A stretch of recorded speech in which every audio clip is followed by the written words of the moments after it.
Hello viewers! With the corona slowly spreading, all the hand sanitizers have disappeared from the market.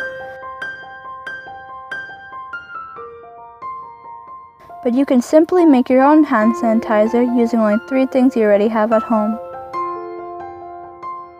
This recipe was made from Dr. Rishi Desai.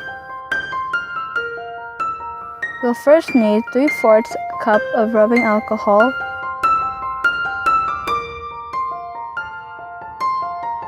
1/4 cup of aloe vera gel or just the aloe vera plant,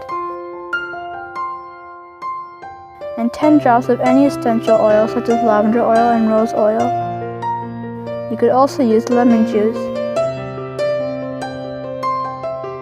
Pour all the ingredients into a bowl and mix it with a spoon. For better mixture, use a whiskey until it turns into a gel. Then pour into an empty portable bottle and label it hand sanitizer, and that's it.